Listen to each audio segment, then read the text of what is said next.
Hi, I'm Kat, and today I have for you a word in Romanian, a true crime case, and I will also be doing my makeup. So let's start with the word. Mulțumesc. Mulțumesc. Mulțumesc. Well done, guys. You just said thank you.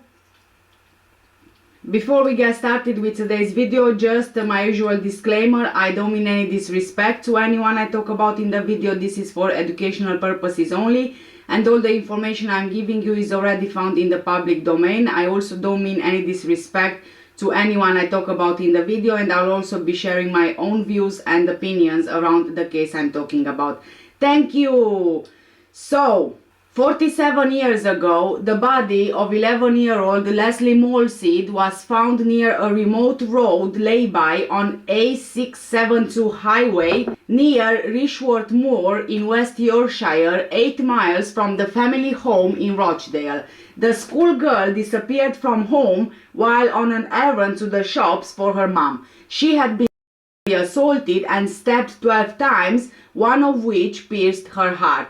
For 16 years, an innocent man paid for a crime he didn't commit, whilst the real murderer for 30 years stood by and allowed a vulnerable man to pay for his crimes in what is known as the worst miscarriages of justice in UK history. So let's just, unwrap everything. Lesley Susan Molseed was born on 14th of August 1964 and she lived at 11 Delamere Road, Rochdale, Greater Manchester, which was part of the Turf Hill estate. Lesley was born as Anderson after her biological father Fred Anderson, but she was later known by the surname Molseed. Her family would call her Lel. Lesley lived with her mother April, her stepfather Danny, 12-year-old Freddie, her brother, and her two sisters, 16-year-old Julie and 13-year-old Laura. They were just, an ordinary family. Danny was an electrical engineer and April was a stay-at-home mom looking after the children and the household. Lesley had a very close relationship with her older brother Freddie. Because they were so close in age, she was 11 and he was 12, they were really close and spent a lot of time together. Lesley had a cheeky and quirky personality and she loved to talk. She knew all the gossip and she used to chat to just about everybody. So much so that Lesley earned herself a nickname, Little Miss Chatterbox. It was hard to tell her physical fragility from her bubbly, engaging personality. Lel was born with a congenital condition that included cardiac complications. She was born with a hole in the heart and she had spent her first year of her life in hospital. At the age of 3, she had open heart surgery. When she went in for the operation, her parents were aware that she could actually die and it was really frightening for everyone in the family, but Lesley made it through. She was just a fighter. However, she remained a tiny child and by the age of 11, she was just 4 feet tall and weighed only 3 stones. Lesley's illness and time in hospital left her behind in her schoolwork. It really affected her health and development both physically and mentally, leaving her with a mental age of a 4-year-old, although she was by that point 11-year-old. It was decided that she should go to a school for children with special needs, so Lesley was attending a nearby special school. But Lesley was bright, she was cheeky, and also she was full of life and instantly loved by everyone who met her. Lesley loved baking together with her mom, and one of Lesley's favorite puddings was actually coconut cake. April, Lesley's mom, remembers that one of the ingredients in the cake was desiccated coconut, and Lesley would call it dedicated coconut and pronounce the word so seriously, which always made her mom smile. Lesley had lots of little saying like this. Another one was calling sterilized milk stabilized milk. She was just, funny, charming, and really bubbly. A few days before she died, April, her mom, had a conversation with Lesley that really stuck in April's mind. Lesley had a bit of a cold one night, so her mom decided to go into bed with her. She was talking and suddenly she said, quote, "When I was in hospital having my operation, I died and I met Jesus, and his gown was so white, Mom. He asked me if I was happy to be here, and I said no, I want to go back home to my mom." End of quote. Lesley was always very religious, even though April and her husband didn't try to influence her in any way. Her mom said she didn't know if the near-death experience when Lesley's heart stopped twice on the operating table had anything to do with it. On the early afternoon of Sunday, 5th of October 1975, around 12:30 in the afternoon, Lel was sent by her mother to a local shop on nearby Ansdell Road to buy bread and air freshener. April was preparing the Sunday roast when she realized that there was no bread in the house. The children in the household, they had a schedule for chores, and for Lel this would have been quite routine, like most school-age children. On this particular day, however, her older brother Freddie was supposed to go to the shop instead, but he was at football, so Lel decided to do it for him. Lel was outside playing when she was sent to the shop. When she went out, she was wearing a blue raincoat, a pleated skirt, and her sister's stripy Bay City Rollers socks, carrying her navy blue canvas bag with a chicken motif, and she also had £1 in cash with her.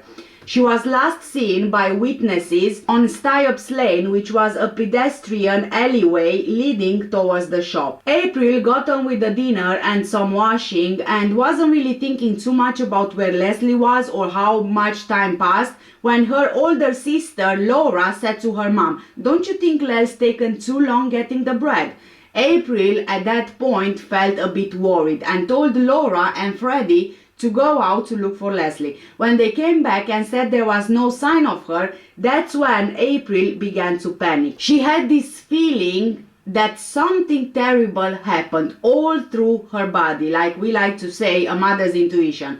When Lesley's stepfather Danny came home from his Sunday lunchtime pint at the pub, he joined the search, but by 3 p.m., with no sign of Lesley and no evidence that she even arrived at the shops and haven't been seen since, the family called Rochdale police, who were reluctant to do anything initially because she hadn't been missing for 24 hours, but began a search when Danny called again later that evening. A search around the town and the adjacent M62 area was immediately begun.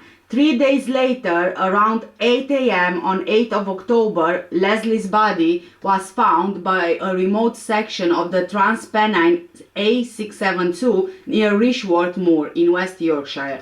Lying face down in tall grass on a natural turf shelf 9 meters above the carriageway, she was discovered by a driver who stopped in a close lay-by. Lesley was stabbed 12 times in the upper shoulders and back. One wound penetrated her heart. There were no defensive wounds and the time of death could not be calculated. None of her clothing or possessions were disturbed, but the money were missing and semen was found on her clothing and underwear. Other evidence collected by forensics included foreign fibers, traces of dry wallpaper paste, and 379 other objects on her body and around her body. Then came the knock on the door from the police telling Lesley's family that a body had been found. They didn't say it was her, they didn't say it wasn't her. They just asked them to go to Halifax Hospital and look at the body. Danny, Laura and April went, and when they arrived, Danny was in a terrible state. When they asked which one of them was going to go in and identify the body, April said that she will do it herself. When April first saw her daughter, she looked like she was asleep. Then it hit her. Lesley was dead. April tried to hug her, but she wasn't allowed because they were still doing forensic examinations. It was devastating. April was just heartbroken. She would never again feel her daughter's hugs and kisses, never see her bouncing through the front door, never listen to all her excited chatter. She would never grow up and get married and have children of her own. Lesley always talked about how she wanted babies when she grew up. The shock was so intense that 10 days after Lesley's murder, April's auburn hair turned white overnight. She lost 2 stones in weight. Lesley's father and the other children were just devastated. A month later, Lesley's body was released and they were finally able to have a funeral for Lesley. April said that they were so touched that so many people came to the funeral and lined the streets on the way to church. She also said, quote, "There was one old man at the side of the road who took his cap off and bowed his head. It was very moving and that memory has stayed with me." End of quote. After the funeral, April became worried about the fact that Lesley was not baptized. She said, quote, "This was a little girl who had been solemnly practicing the words 'To morning has broken' and I hadn't had her baptized." End of quote. So April, she went to see the vicar and asked if it would be possible to baptize Lesley in the grave, and the vicar said it was. So they went to the graveside, just the vicar and April, and performed the ceremony, which gave April a lot of comfort. Stephen Kisco was a 23-year-old inland revenue clerk of Eastern European descent. His father, Ivan Kisco, emigrated from Soviet Ukraine, and his mother, Charlotte, emigrated from Yugoslavia, modern-day Slovenia, after the Second World War to work in the cotton mills of Rochdale. Fun fact, guys, Rochdale is probably best known for its co-op, the beginning of the cooperative movement, which today still includes the well-known national supermarket chain.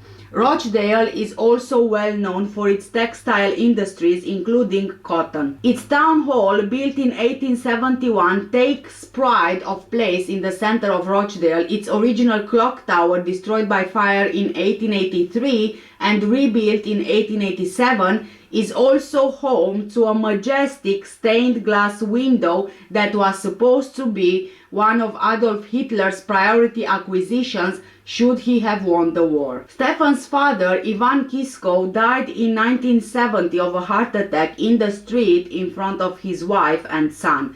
Stefan Kisco came to the attention of the murder investigation when 4 girls, Maxine Buckley, aged 12, Catherine Burke, aged 16, Debbie Brown, aged 13, and Pamela Hind, aged 18, together claimed that Stefan indecently exposed himself to them the day before the murder. One of them claimed that he had exposed himself to her a month after the murder on bonfire night. West Yorkshire police quickly formed the opinion that Stefan fit their view of the likely killer, even though he had never been in trouble with the law and had no social life beyond his mother and aunt. Evaluation showed that Stefan had a mental and emotional age of just 12 years old. He had an unusual hobby of writing down registration numbers of cars that annoyed him, which supported police suspicions. The police pursued evidence which might incriminate him, and they ignored other leads that might have taken them in other directions. Acting based on the teenage girls' information and their suspicions of Stefan's lifestyle and having allegedly found girly magazines and a bag of sweets in his car, the police arrested Stefan on 21st of December 1975.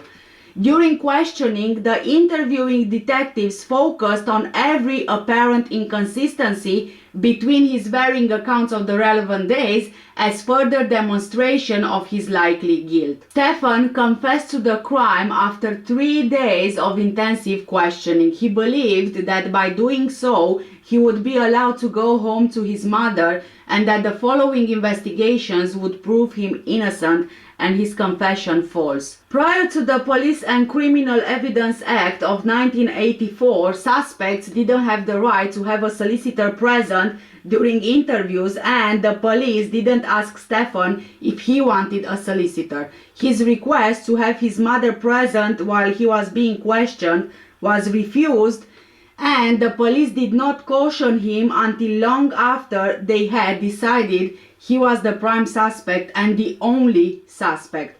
After admitting the murder to the police, Stefan was charged with Lesley's murder on Christmas Eve 1975. Later, in the presence of a solicitor, Stefan actually retracted his confession. He was remanded until his murder trial, which began on 7th of July 1976, under Sir Hugh Park at Leeds Crown Court. He was defended by David Waddington, Queen's Counsel. Stefan's defense team, led by Waddington, made huge mistakes during the trial. Firstly, they didn't seek an adjournment when the Crown delivered thousands of pages of additional unused material on the first morning of the trial. Then there was the inconsistent defense of diminished responsibility, which Stefan never authorized, on the grounds that the testosterone he was receiving for his hypogonadism might have made him behave unusually.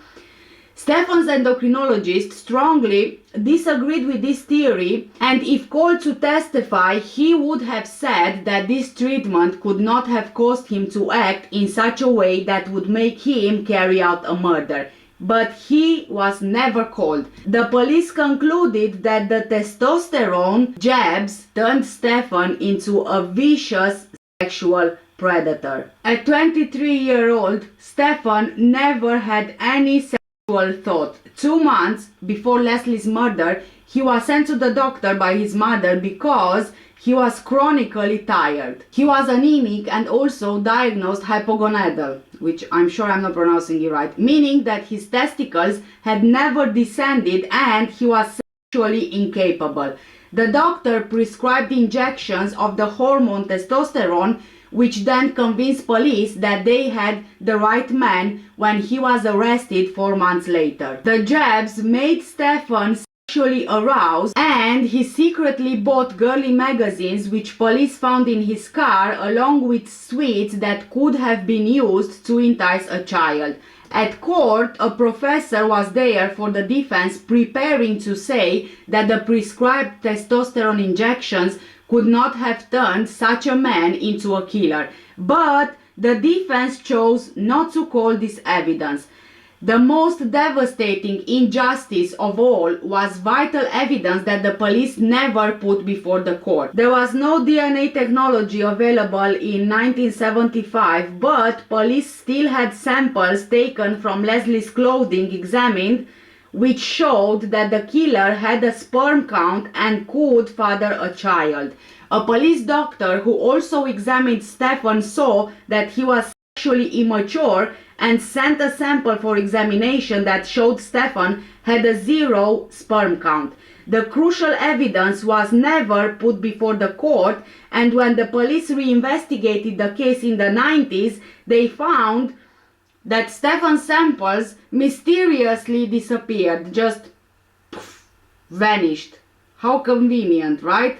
But they found old paperwork that confirmed the police scientists who examined the samples had found Stefan was completely infertile. When police finally retested Stefan 16 years later in jail, he still had a 0 count. Testosterone made Stefan sexually aroused but could not have made him fertile. The manslaughter claim undermined Stefan's claims that he was completely innocent and effectively destroyed all his alibis. His innocence could have been demonstrated at the trial. The pathologist who examined Lesley's clothes found traces of sperm, whereas the sample taken from Stefan by the police contained no sperm. There was medical evidence that Stefan broke his ankle a few months before the murder, and in view of that and him being overweight, he would have found it difficult to climb the slope to the murder scene. The sperm findings were suppressed by the police and never disclosed to the defense team or the jury. Neither was the medical evidence of his broken ankle disclosed to the court. Stefan gave evidence that in July 1975 he became ill and he was admitted to Birch Hill Hospital, where he was given a blood transfusion. In August, he was transferred to a Manchester hospital and diagnosed as anemic and with what he understood was a hormone deficiency, which was in fact Klinefelter syndrome. Klinefelter syndrome is a genetic condition that results when a boy is born with an extra copy of the X chromosome. Klinefelter syndrome is a genetic condition affecting males, and it often isn't diagnosed until childhood. It can affect testicular growth, resulting in smaller than normal testicles, which can lead to lower production of testosterone. The syndrome may also cause reduced muscle mass, reduced body and facial hair, and enlarged breast tissue. Most men with Klinefelter syndrome produce little or no sperm. They are infertile. They are not able to have children. When he was in hospital, Stefan agreed to injections to rectify the hormonal deficiency as they believe Stefan had, and Stefan was discharged in September. He said correctly that he never met Lesley and so he couldn't have murdered her, and he claimed that he was with his aunt tending to his father's grave in Halifax at the time of the murder, before visiting a garden center and then going home. When asked why he had confessed, Stefan said that he started to tell these lies and they seemed to please the police, and the pressure was off as far as he was concerned. He believed that if he admitted what he did to the police, they would check what he had said, find it was not true, and then just let him go. Stefan's conviction was secured by a 10-2 majority verdict on 21st of July 1976 at Leeds Crown Court after 5 hours and 35 minutes of deliberation. He was given a life sentence for committing Lesley's murder. The judge even praised the 3 teenage girls who made the exposure claims, Maxine Buckley in particular, for their bravery and for their honesty in giving evidence in court and their sharp observations. The evidence given by Pamela Hind was read out in court, and the judge said that Maxine's sharp eyes set this train of inquiry into motion. He also praised the police officers involved in the case for their great skill in bringing to justice the person responsible for this dreadful crime and their expertise in sifting through masses of material, adding, quote, "I would like all the officers responsible for the result to be specially commended and these observations conveyed to the Chief Constable." End of quote. Detective Sergeant John Ackroyd and Detective Sergeant Holland were singled out for praise. Remember these names, guys, because they will prove to be really important later on.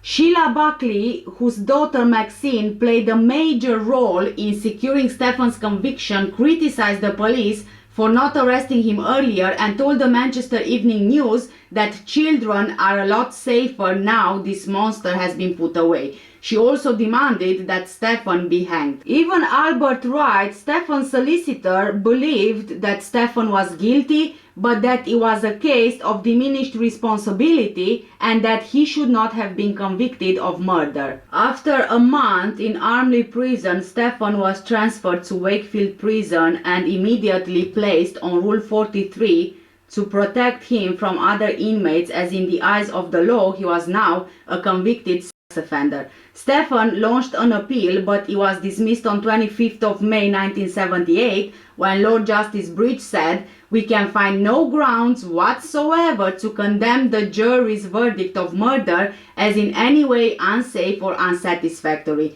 The appeal is dismissed." End of quote. After his conviction, Stefan was fiercely and bitterly hated by the majority of the inmates, receiving taunts and several verbal and written death threats during his first month in prison. He was physically attacked 4 times in total. The first was on 24th of August 1976, one day after being transferred to Wakefield Prison, when he was attacked in his cell by 5 prisoners who stole his watch, smashed up his radio, cut his mouth and injured both his knee and ankle. The attackers said they did it for Lesley and her family.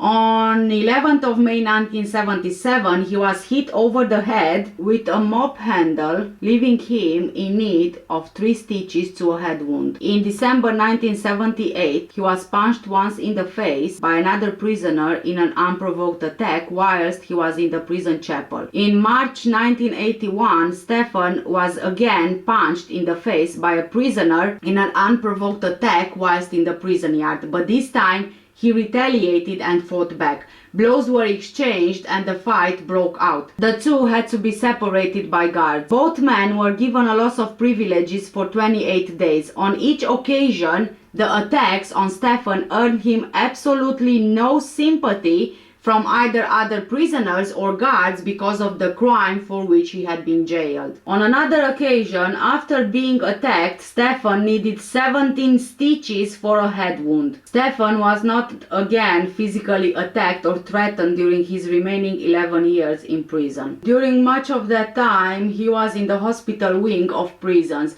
When he was not, he was placed among less violent offenders. In July 1979, the Inland Revenue finally wrote to Stefan to inform him that he had been sacked.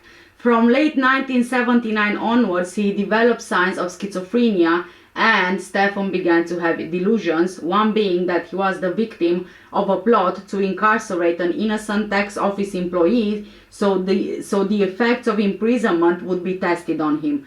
In January 1980, he said that coded messages on BBC Radio 2's Jimmy Young show were being sent to him. In 1982, he claimed that his parents had a tape recorder hidden in the kitchen and made him sing after turning it on, later selling the songs to Barry Manilow to make money out of his talent. Throughout the 1980s, Stefan's claims of innocence were either labeled as symptoms of his schizophrenic delusions or attributed to his being in a state of denial. One forensic psychiatrist made a note of Stefan having delusions of innocence. In October 1981, Stefan was put in the punishment block for possessing scissors in his cell. On 11th of November, he was transferred to Gloucester Prison. In April 1983, he was informed that eligibility for parole required an admission of guilt. If he continued to deny murdering Lesley, he would spend the rest of his life behind bars. So even here, as you can tell, he's still being blackmailed, again with his freedom, of course. This made no difference to Stefan's stance. 13 months later, still denying having carried out the murder, he was moved to Bristol prison. His mental deterioration was so bad that in June 1984, a forensic psychiatrist recommended his transfer to a high-security psychiatric hospital such as Broadmoor, but nothing came of it. 6 months later, he was returned to Wakefield prison. In August 1987, he was transferred to the Specialist B category Agent Prison Grandon, where in June 1988 the prison governor tried to persuade him to enroll on a sex offenders treatment program. This would require him to admit that he murdered Lesley, followed by an exploration of his motives and behaviors. Stefan refused to take part, persistently refusing to address his offending behavior on the grounds that he had done nothing that needed addressing. Having been classed as making no progress, he was returned to Wakefield prison in May 1989. In February 1990, the Home Office privately disclosed that Stefan's first parole hearing would take place in December 1992, by which time he would have served 17 years in custody. However, he would only be released if, you guessed it, he admitted to having murdered Lesley and if he could convince the parole board that he would not be a danger to children or the public. From prison, Stefan sent a letter to a friend saying, quote, "I am in prison for a crime I have not committed. I am missing my mother very much. I hope there will be a happy ending. I hope you had a nice Christmas. My mother spent hers crying her eyes out. We have not had such a nice time in the past, but things will get better." End of quote. It was now over a decade since Stefan had developed signs of mental illness and 6 years since he was recommended to be sent for psychiatric hospital treatment. His health continued to deteriorate. In July 1990, he said he was striking out a ghost who was trying to sexually abuse him. After a further 6 months of delays, in March 1991, he was transferred to Ashworth Hospital under Section 47 of the Mental Health Act 1983. After the trial, everyone in the Molseed family was consumed by grief. For a few years, April, Lesley's mom, drank heavily in the evenings to try and forget the pain. She began taking sleeping pills to try to help prevent her night terrors. There was one nightmare in particular she used to have, where she was frantically trying to escape a maze and she was constantly in a state of high anxiety. She would endlessly relive her daughter's murder.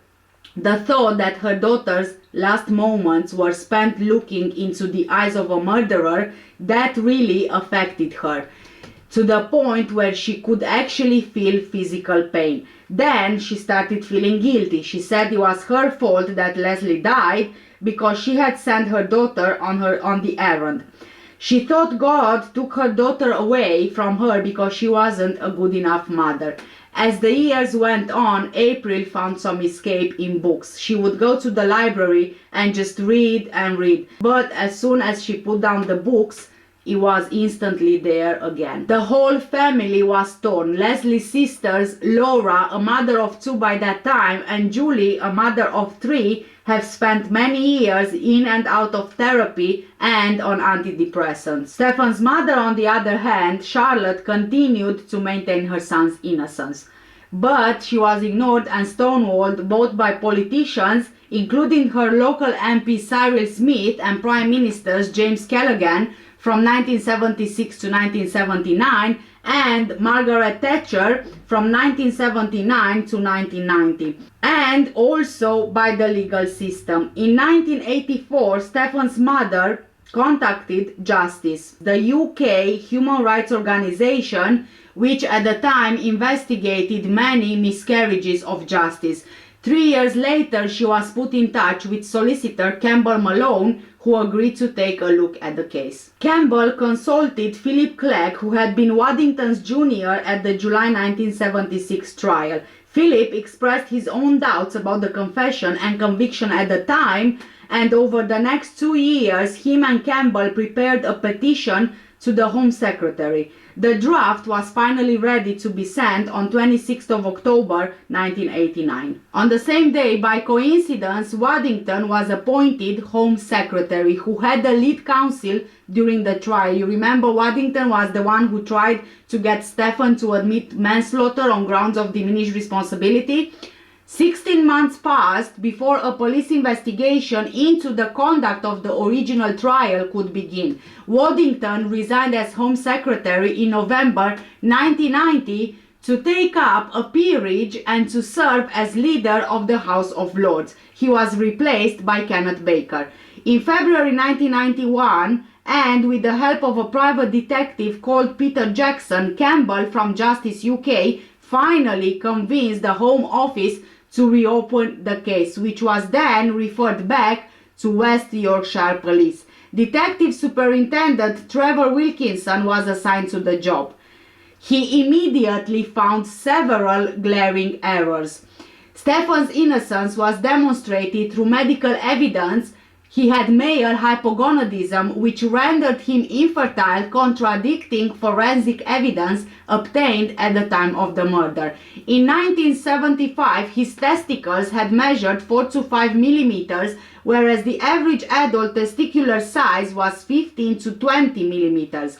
During his research, Private Detective Jackson found someone who confirmed that Stefan had been seen with his aunt tending to his father's grave on the day the murder took place. They said they could not understand why they had not been called to give evidence at the trial. Someone else said that Stefan had been in a shop around the time of the murder. Also that month, the 4 girls, do you remember the 4 girls?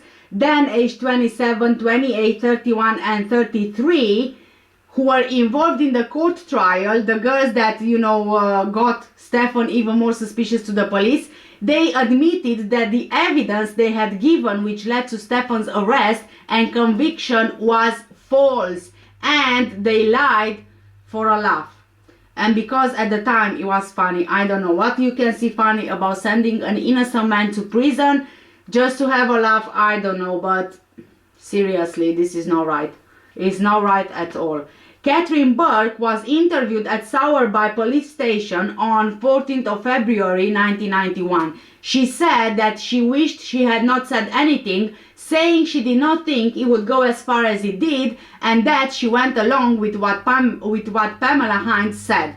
Maxine Buckley said it was not Stefan who exposed himself to her, but she had seen a taxi driver urinating behind a bush on the day of Lesley's murder. She also refused to apologize. Debbie Brown, the other girl, refused to make any statement.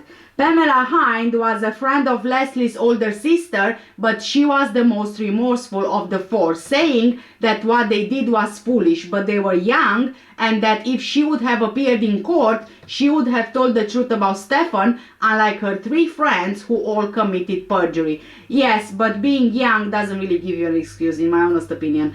Pamela Hind did not think that Stefan would be convicted. I mean, I'm not sure what she would think would happen when clearly you have four girls accusing a man of exposing himself, and then you have the same man who is a suspect in a murder investigation. So I'm not sure what those girls were thinking. A decision was made by the prosecuting authorities for a senior police officer to caution Pamela Hind and Catherine Burke for the criminal offense that each had committed. I don't agree with only a caution. I think that they should have gotten at least a bit of time in prison so they can learn a lesson. I don't really agree with only the caution, if I'm honest. I know that they were teenagers, but especially being teenagers, how do you learn a lesson to take it with you into adulthood? You know what I mean? In August 1991, the new findings in Stefan's case were referred to the Home Secretary, Kenneth Baker, who immediately passed them on to the Court of Appeal. On 19th of December 1991, Stefan was moved from Ashworth to Prestwich Hospital. 10 months before his parole hearing was due on 17th of February 1992, the judicial investigation into Stefan's conviction began. It was heard by 3 judges: Lord Chief Justice Lane, Mr. Justice Rose, and Mr. Justice Pott.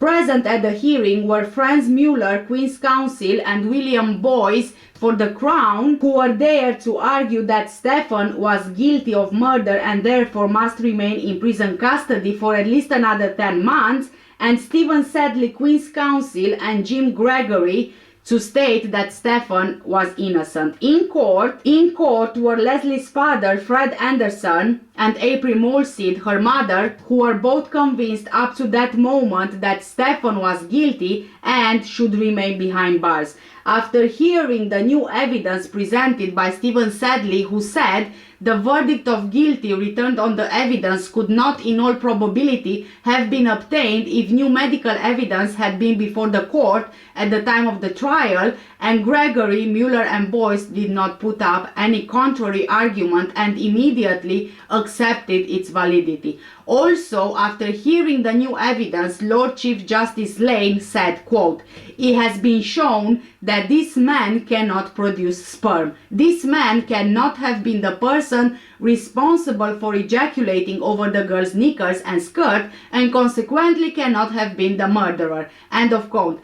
Just like it should have been from the beginning, because you don't need, I don't know what kind of modern technology, when they already had tested Stefan's sperm and the sperm found on Lesley's body. So of course it took 3 judges and more than 16 years for this to actually come to light. Can you just believe it? It's just... Stefan Kisco was cleared and Lord Lane ordered his immediate release from custody. The 1976 trial judge, Sir Hugh Park, who had praised the police and the 13-year-old girls at the original trial for bringing Stefan to justice, apologized for what happened to him, but said that he was not sorry for how he handled the court case. Disgusting. He wrote to Stefan to express regret that he had been convicted for something he hadn't done. Anthony Beaumont Dark, a Conservative MP, said, "This must be the worst miscarriage of justice of all time. It brings shame on everyone involved in the case."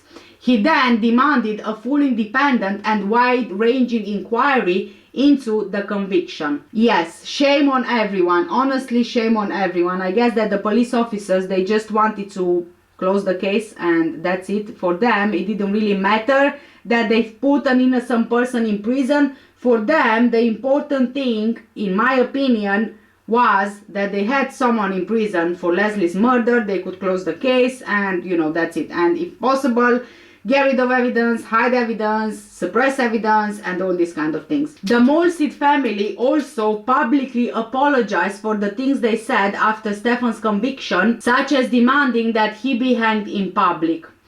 Lesley Molseed's father, Frederick Anderson, had directed a storm of verbal abuse at Stefan's mother outside the court after his son was convicted in the initial trial. Frederick Anderson also told the media that he would be outside the prison gates waiting for Stefan should he ever be released. Lesley's older sister Julie Crabb said when Stefan was cleared, quote, "How could anyone feel about this innocent man who had spent 16 years in prison and they were not very nice to him in prison? At least his mom knows that he will come home again. Our Lesley will never come home again," end of quote. In February 1992, Stefan's mother said that it was Waddington who ought to be strung up for his pro-capital punishment views and for the way he handled her son's defense at the 1976 trial. Charlotte, Stefan's mother, also said, quote, "When you are 100% sure your son is innocent, you fight to the very end," she said. "It is the only thing that has kept me going," end of quote. Looking back on the years, she said, quote again, "There was prejudice against us because we were foreign. Ever since Stefan was taken away, I have felt sick when I have seen children murdered. There have been many since he went away, but some murderers have been walking the streets again, while my Stefan had been held in jail. Where is the justice in that?" End of quote. Lord Lane, Waddington, Sheila and Maxine Buckley, Hind, Brown and Burke, Ronald Outteridge and prosecution barrister Peter Taylor all offered absolutely no apology, or did any of them express any words of remorse or regret for what had happened.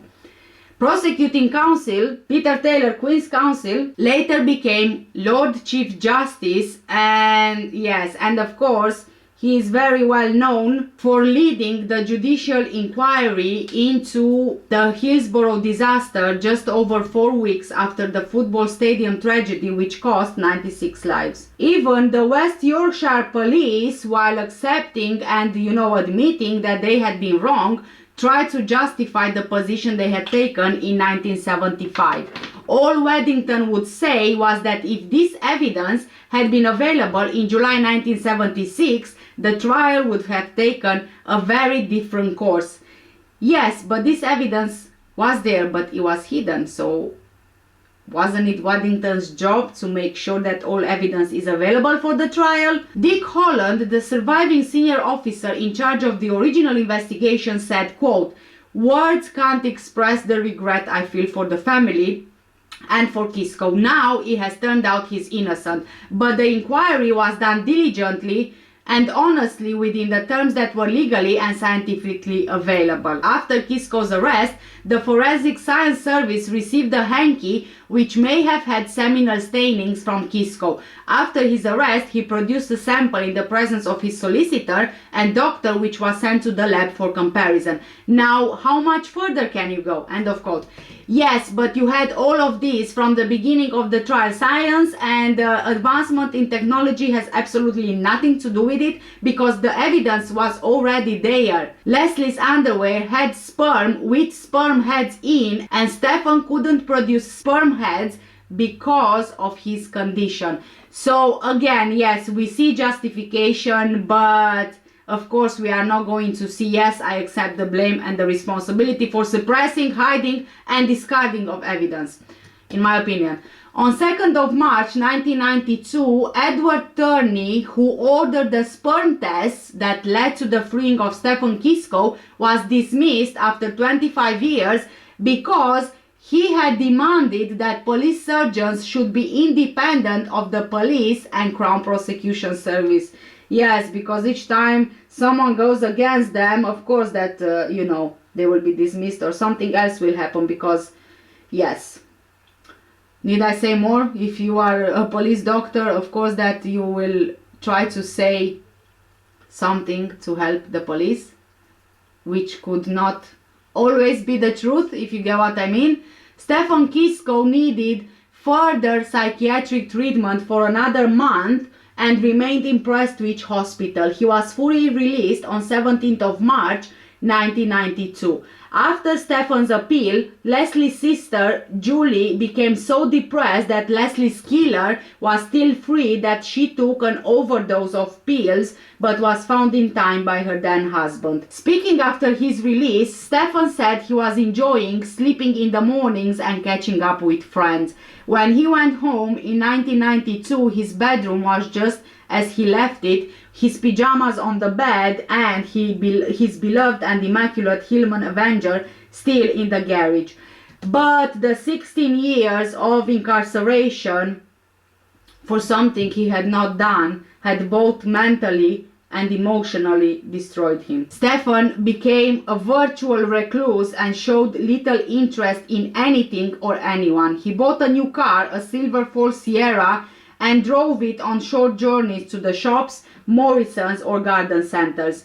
But other people's apologies for what had happened, encouragement and support seemed to frighten him. As his mental health had deteriorated over the years, so did Stephen's physical health, unfortunately.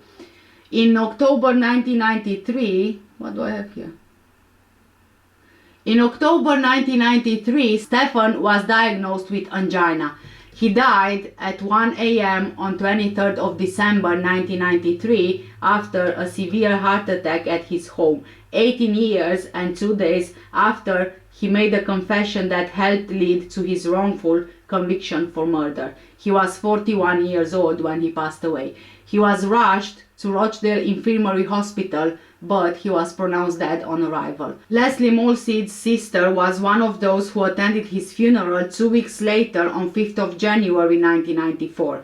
4 months after her son's death, Charlotte Hedwig Kisco died at Birch Hill Hospital, Rochdale, on 3rd of May at the age of 70. The two are buried together in Rochdale Cemetery. After being released from prison, Stephen Kisco had been told he would receive £500,000 in compensation for the years spent in prison. He had received an interim payment, but neither he nor his mother ever received the full amount they were awarded. Stephen revealed he wanted to visit Australia and America and have a good time, but sadly, he would never have a chance to fulfill his dream, since both him and his mother died before Stephen could visit America and Australia and before the full compensation was paid to him. In 1994, the surviving senior police officer who was in charge of the investigation, or who was involved in the investigation, Detective Superintendent Dick Holland, and the retired forensic scientist who had worked on the case, Ronald Outteridge,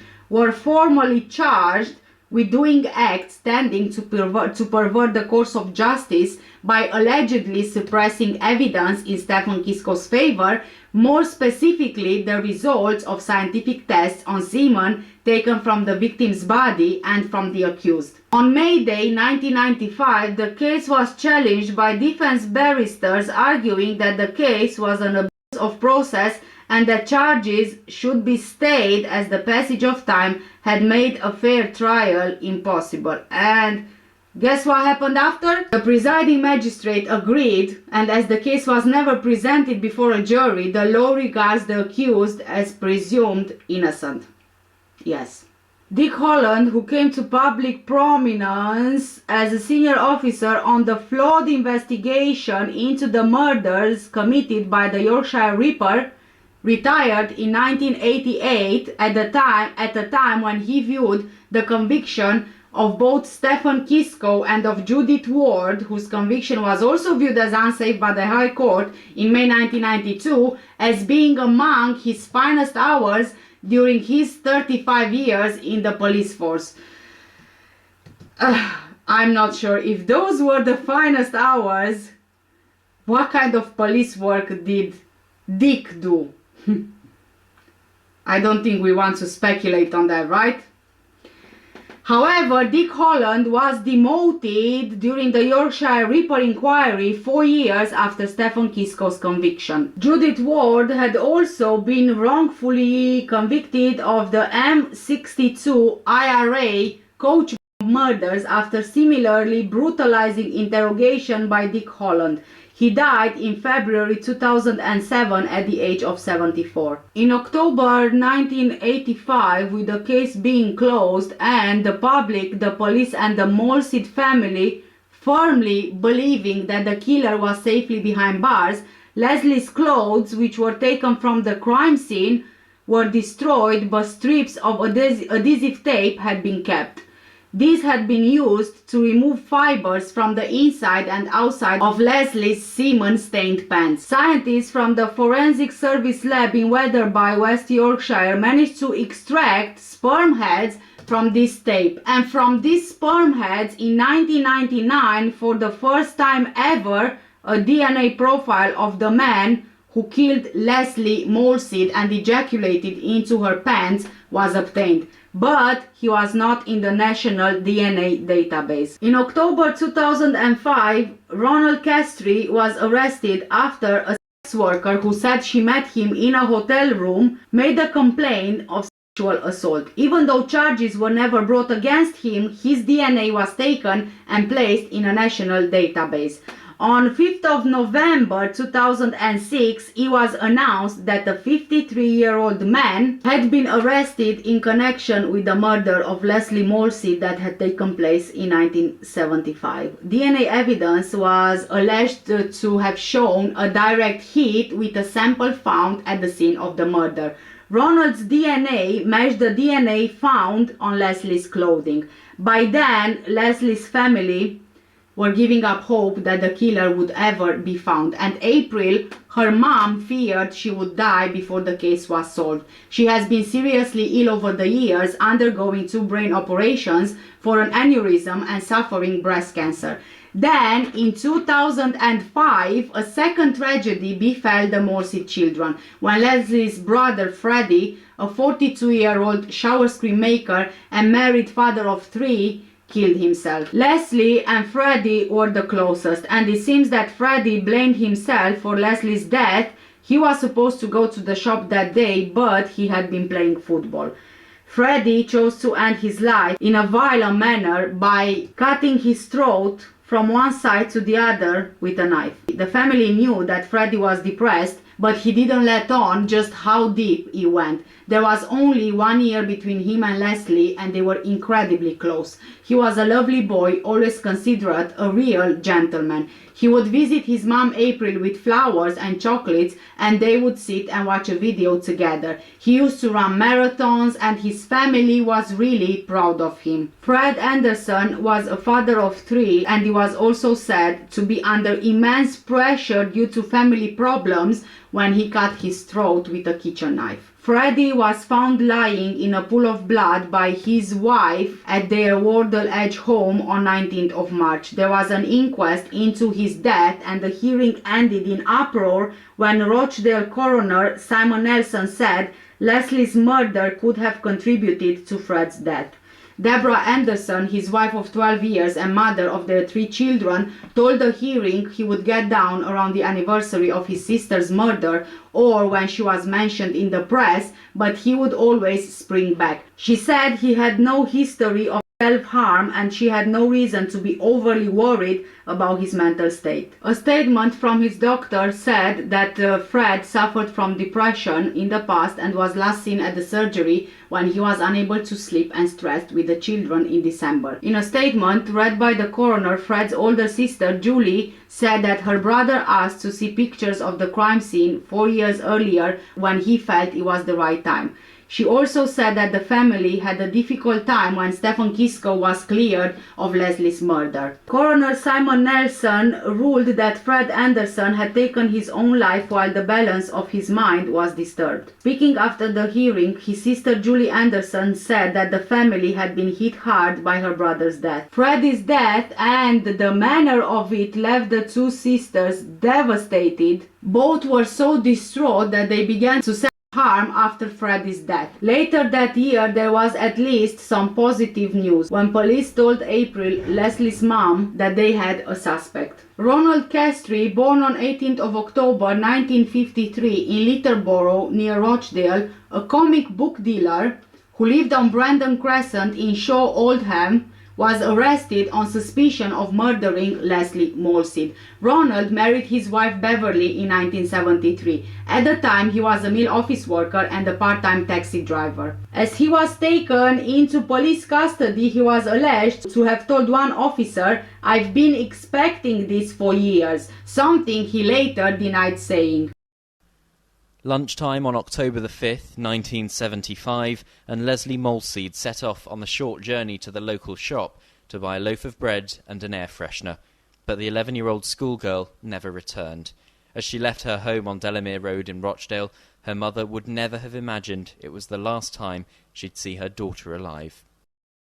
3 days later, on October the 8th, Lesley's body was found on the moors near Ripondon in West Yorkshire. She'd been stabbed 12 times. Police launched a major investigation with 260 detectives working on the case. They interviewed nearly 12,000 people, checked 10,000 vehicles, and visited around 1,000 houses. And then a breakthrough. 2 days before Christmas that year, Stefan Kiszko, a tax clerk from Rochdale, was charged with her murder. The following July, Kiszko was jailed for life after a jury found him guilty of murder on a majority verdict of 10-2. And then, after Kiszko had spent 16 years in prison, the whole case against him unravelled. In 1992, his conviction was quashed and he was released from jail. Forensic evidence had been re-examined and it indicated that he couldn't have been responsible for the murder. So if it wasn't Kiszko, who had killed Lesley Molseed? In 2000, there was a new breakthrough. Modern forensic techniques allowed police to put together a DNA profile of the killer. The case was relaunched and a new incident room was set up with a small team. They followed up new leads and looked at information from the original inquiry. Then, in November 2006, police arrested Ronald Castry, a 54-year-old comic book dealer from Oldham. They had matched up the DNA from the scene with his DNA on their database. The very next day, he was charged with Lesley's murder.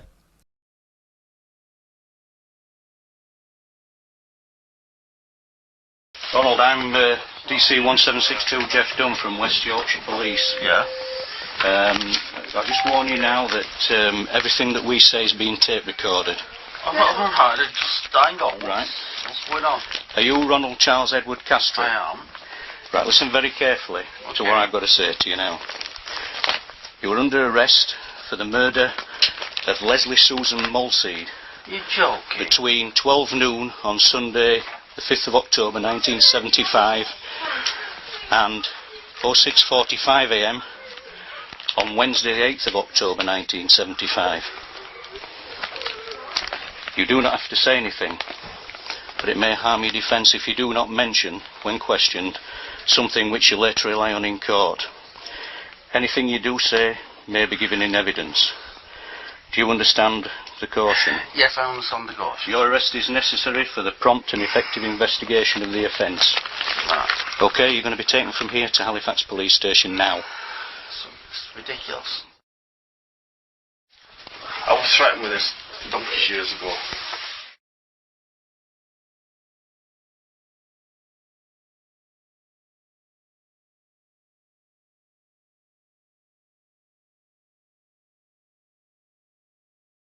Yeah, I have no knowledge, and I've certainly never met this dead girl or any member of her family.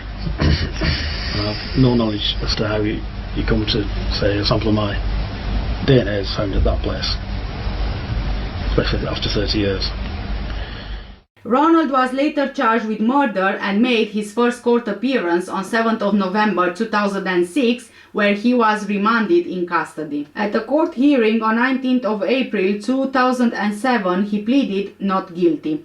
On 23rd of April 2007, he was refused bail. A DNA sample from him taken on 1st of October 2005, when he was arrested but not charged in connection with another attack, was a direct match with a semen sample found on Lesley's underwear when run through the national DNA database. Originally from the Turf Hill estate of Rochdale, Ronald Castry lived in nearby Shaw and Crompton, and he was a taxi driver for many years. He was unpopular with his neighbors, who said he had a very nasty temper. His former wife said he was foul with his mouth and foul with his fists. 2 weeks before Ronald killed Lesley, his wife had given birth to a son. Ronald was not the baby's biological father. His wife had had an affair.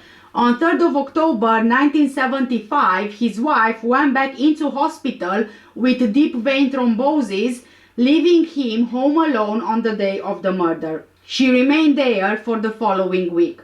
Nick remembers his father, Ronald, as an aggressive tyrant who made life in their family home in Oldham, Greater Manchester, very difficult. He was a dangerous man. Nick's childhood was difficult, but he got on well with his brothers, Jason, who is 4 years older, and Daniel, who is 5 years younger. His father had a well-paid job in accounting, and he drove a taxi at night, and the family lived in a nice house with a garden. But Ronald refused to spend any money on his children. He thought of them as leeches and a drain on him. The children were known to social services, and his father would beat Jason and his mother Beverly, and he was psychologically to the whole family. The children had no love from either parent. Their mom couldn't show them love because she was too badly psychologically scarred by their father. Nick hated school. He was bullied because he had poor clothes, and then he started being bullied for his sexuality. But he idolized his older brother Jason. He would let him sit on his motorbike, and Nick looked up to him. Ronald had convinced Beverly to give up her job as a telephonist to stay at home with the children, which left her completely dependent on her husband. Ronald physically attacked Jason, beat him throughout their childhood. There was emotional, psychological abuse Nick as well. Ronald was like a powder keg waiting to go off. The family was always waiting for the next explosion. The only happy times were on holiday, when the children were away from the family home. The children would come home from school, and if they made the slightest bit of noise, Ronald would tell them to get out of the room. Ronald would throw meals at the wall, put his fist through the wall. He was just a bully. He would go on a drunken rampage when he would drink a bottle of whiskey at night. Nick said he was bullied by his father from a young age, explaining that Ronald would make homophobic comments like, "You'll never amount to anything, you're queer, and you're a jumped up fairy." Nick had no idea what that meant back then. He would think why his father doesn't love him, and his mother would tell Nick to just stay in his room. Nick was familiar with the story of Lesley's murder growing up, as his auntie lived on the same estate in Rochdale called Turf Hill as Stephen Kisco and Lesley Molseed.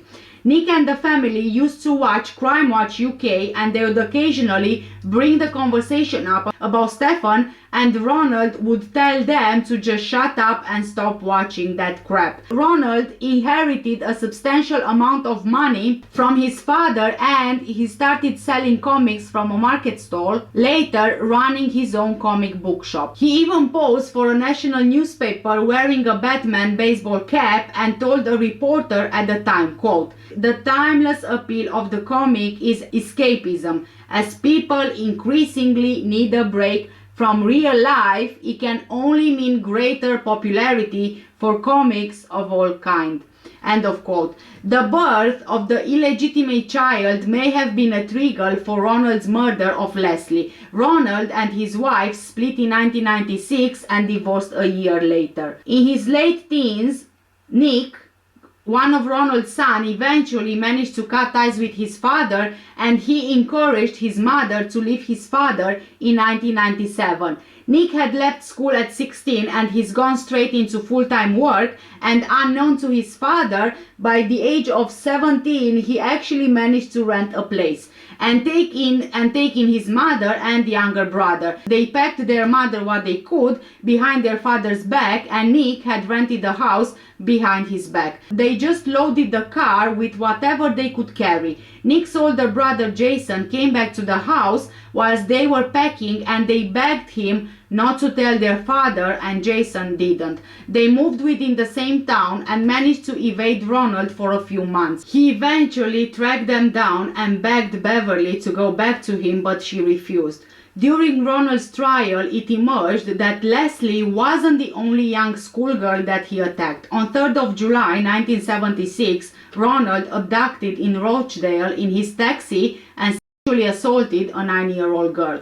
On 12th of July, he pleaded guilty and he was fined £25 on both counts against him, which were indecent assault and incitement to commit an act of gross indecency. This would be the equivalent to £400 in today's money. He was convicted of the offense and he was fined, but he was not sent to jail. It was less than a year after Lesley's death, but detectives never questioned him because by that point Stephen Kisco was already in jail.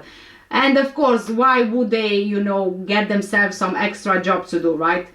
On 17th of July 1978, he was fined £50 after indecently assaulting a 7-year-old boy. During the trial, a scientist told the jury how DNA taken from the underwear of Lesley Molseed was linked to Ronald Castry. Forensic expert Gemma Escott explained to Bradford Crown Court the chances of the semen samples belonging to anyone other than the defendant were 1 in a billion. His final trial began at Bradford Crown Court on 22nd of October 2007. He was found guilty on 12th of November 2007 by a majority of 10-2, coincidentally exactly the same majority as in Stephen's case, and jailed for life with a recommendation to serve a minimum of 30 years, which is expected to keep him in prison until at least November 2036. He would be aged 84. In tears in the dock, Ronald claimed he was the victim of a second miscarriage of justice, but the judge, Mr. Justice Openshaw, cut him off, telling him, "No, you have had your say. Your past has now caught up with you." As he was taken from the dock, Ronald called out, "I did not do it." Stephen's aunt, Anne, the last surviving member of the family, said, quote, "God knows how many other lives Castry has ruined. You are not telling me he's only done one murder in 32 years. If you are capable of doing such a despicable act, then you just don't stop." End of quote. Years of uncertainty and a long wait for justice have finally come to an end for the family of Lesley Molseed. A jury at Bradford Crown Court found Ronald Castry, a 54-year-old comic book dealer from Oldham, guilty of Lesley's murder. As the judge, Mr. Justice Openshaw, sentenced Castry to life in prison, he said it would be at least 30 years before Castry is even considered for parole. As the jury gave its verdict, there were shouts of yes and tears of relief from the public gallery, where Lesley's mother, April, was sitting surrounded by her family. We are relieved that after so long, our quest for justice for Lesley is now over. It has been a long and harrowing ordeal, and our gratitude to the friends, family and strangers throughout the world who have given us their support is immense. This is a proud day for West Yorkshire Police too. We could never turn the clock back, but what we could do was try and put things right. And I'm proud to have led an excellent team of detectives who've done that today and achieved justice, brought Lesley's killer to justice. The jury took more than 2 days to reach a verdict, and even then the judge had to accept a majority of 10-2. As he sentenced Castry, the judge said this was a truly dreadful crime in which Castry had taken a trusting 11-year-old schoolgirl with learning difficulties onto the moors, where he assaulted her, repeatedly stabbed her and left her to die. The judge then said to Castry, "You carried on with your life as though nothing had happened. Today, though, your past has caught up with you." Castry continued to protest his innocence even as he was led away, saying, "But I didn't do it." There was plenty of emotion in the courtroom behind me this afternoon, but after all, this was the conclusion of a case that's taken more than 3 decades to solve. Ronald Castry should have been a prime suspect for Lesley's killing in 1975. He was living on the same Turf Hill estate as Lesley was, and within a year of her murder he was convicted of abducting another young local girl and trying to assault her. So the red flags were there, the suspicion should have been there. According to a 2014 article, the father of Lesley Molseed said her killer has no right to be forgotten after website articles about the file were removed by Google. The article about Ronald Castry was taken down under the controversial right to be forgotten ruling. It didn't show up in the search engine's results following a ruling by the European Court allowing people to challenge articles. Lesley's father, Fred Anderson, said, quote, "I think it's appalling. He hasn't got the right to be forgotten. It's terrible. He's locked up in prison for life and he keeps coming up with things. We'll never get peace. This has been going on for 40 years, end of quote. The story, which was on the Daily Mail website, detailed Castry's November 2007 conviction for the murder, is the latest to be taken down following the EU ruling which gives individuals the right to ask for an article that is inaccurate, inadequate, irrelevant or excessive for the purposes of data processing to be removed. It's not known who asked for this article to be removed. The family were unaware of the ruling until they were contacted by the MEN. Mail online publisher Martin Clark described the move as the equivalent of going into libraries and burning books you don't like. A Google spokesman would not comment on individual stories but said that while the company disagreed with the ruling by the European Union's Court of Justice, he had to respect it. Ronald Castry attempted to appeal his conviction in 2008, but he was rejected. In 2006, Ronald Castry was arrested and charged with Lesley's murder, and Nick, his son, received his knock on the door. And it wasn't just Ronald Castry's secret that came out when he was arrested. Nick's mother, Beverly, had to sit down ahead of the trial and tell her sons that Nick's older brother, Jason, was actually his half-brother conceived by another man. Nick believes this is the reason why his father would only be Jason and not his other 2 sons. Nick was the middle of 3 boys and he believed there were 3 brothers. But his mom had to tell them the truth before the trial. Beverly knew, Ronald knew, Nick's grandparents knew, but they all kept it a secret. Nick said the revelation meant that certain things from his childhood began to make sense. His mother's mother hated Nick and his younger brother. She idolized his older brother Jason. It was because Jason wasn't Ronald's son. Nick's grandmother hated his father really badly. It kind of, it made sense. When the trial started, Nick went to court every day except for the days when his mother was giving evidence, as he was not allowed to be there. He was initially listed as a witness for the prosecution, so he wasn't allowed to hear the evidence of other witnesses, but in the end he was not called. By then it was 2007 and it had been 10 years since Nick had last seen or spoken to his abusive father. He hoped that his father would look him in the eye, but he wouldn't even look in their direction. Nick said the hardest moment for him was when his father was finally convicted of murdering Lesley. Ronald was sentenced to life in prison for the crime. He was told he would not be eligible for parole for 30 years, by which time he would be 84 years old. The judge told him that he was likely to die in prison. Nick said that when the jury found him 10-2 guilty, that he did abduct that little girl, took her to the moorland, sexually assaulted her, stabbed her, then went back to his family and his newborn child, that's when it kicked in. Nick just broke down.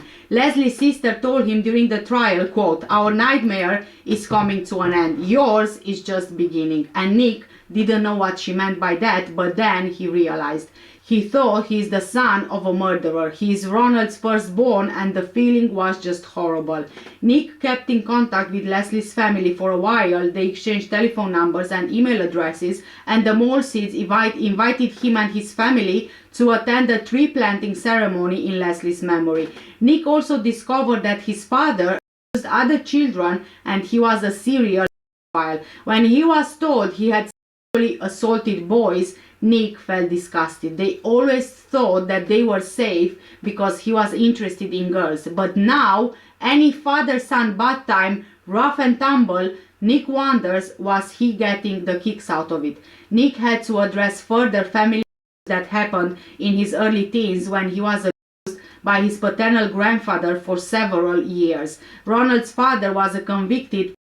He was convicted of indecency in a public toilet with a minor, and he also molested Nick when he was 13 or 14, and it carried on until Nick found him dead. Nick had left school 12 months before, and he was caring for him in his bungalow, and he went one day and found him dead, naked in his bedroom. That's how Nick knew the abuse ended. He couldn't harm Nick anymore. The last time Nick heard from his father was a few years ago when Ronald wrote to him from prison. In the letter, he asked his son to visit him and also protested his innocence, saying, quote, "I'm still fighting to clear my name, but it's a long, hard road. I can fully understand and sympathize with how Stefan Kisko must have felt during his 16-year fight," end of quote. Nick didn't accept his father's invitation to visit and didn't write back. The only time Nick ever tried to contact him was in the first 18 months of his conviction. He just wanted to know why Ronald treated him so badly during his childhood. When Nick received the letter, he couldn't have anything to do with his father because that's when Nick began looking to adopt, and he couldn't have anything to do with a criminal. But Nick also didn't want anything to do with his father. Now, Nick has his own family and runs a successful property management business. Only 3 months before the police came to his door, he had made his relationship with his partner Anthony official in a civil partnership. They are now married and have a son together. But his greatest fear at the time was that his husband would leave him, but he stayed with him through it all. With Anthony's help, Nick had counseling which helped him to deal with the thoughts and emotions that he bottled up for years. And now Nick has written a book that tells his story, which helped him move forward. Being able to have the book out, it's closing the chapter for me, he said. Now I want to move on and be a family with my son. I won't be a victim. It's because of what I've been through that I am who I am. I am a survivor. I won't be a victim of my father any longer. April, Leslie's mom, said she doesn't think about Ronald at all. She won't waste the time she has left on negative emotions, and she refuses to succumb to bitterness. What would be the point? It's destiny, isn't it? She said. I'm just so relieved justice has been done for Lesley. I'll never get over her death, but I think I can begin to accept it a little more. She's at peace now. End of quote. April Molseed eventually separated from Danny, and she took the name April Garrett. She sadly passed away aged 76 on 7th of March 2014 in Spring Hill Hospice. She is survived by daughters Julie and Laura, 8 grandchildren and 4 great-grandchildren. I know that this was a very long video, but I wanted to give you all this information so you can see just how many people were affected by 2 tragedies, Leslie's murder and Stefan's wrong conviction. And all this because a disgusting man decided he can't control his cucumber, for lack of a better word, and had to sexually assault a child. It's just beyond disgusting. Disturbing. I can't even find the most evil word for him. How many families were destroyed because of one man's despicable action, and he stood and watched how an innocent man paid for his crimes, and he knew that it was happening. His family were watching Crime Watch UK, and they knew about Stefan and Lesley. He knew Stefan was in prison, and he knew exactly why Stefan was in prison. Now, if you are not familiar with Crime Watch UK, it's actually a show where, you know, when you have these cases which the police can't find the suspect for, or if they need any help with the public, for example, the police can contact Crime Watch, and Crime Watch would make a show and they would appeal to the public for help and information. So basically this is the show that they were watching.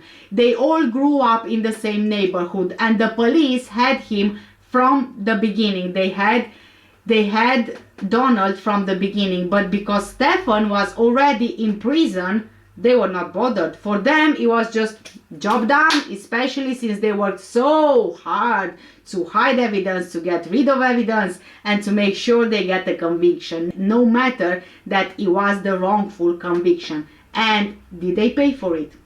No. None of them paid for it. None of those officers and people involved for Stefan's wrongful conviction paid for what they did. Some of them died, others got lucky when the judge decided they can't be held accountable for a historical case. And those girls, I have to tell you, in my opinion, they were despicable as well. To accuse someone of something they haven't done just for laughs, I think is disgusting. Yes, they were teenagers, I get that, but they fully knew that they lied. I'm sure that they knew the consequences of their actions, and when they were adults and they came forward saying they lied, were they even held accountable? No, they got a caution for it, and not even all of them. They should have spent time in prison, because it was because of them as well that Stefan spent 16 years in prison for a crime he didn't commit.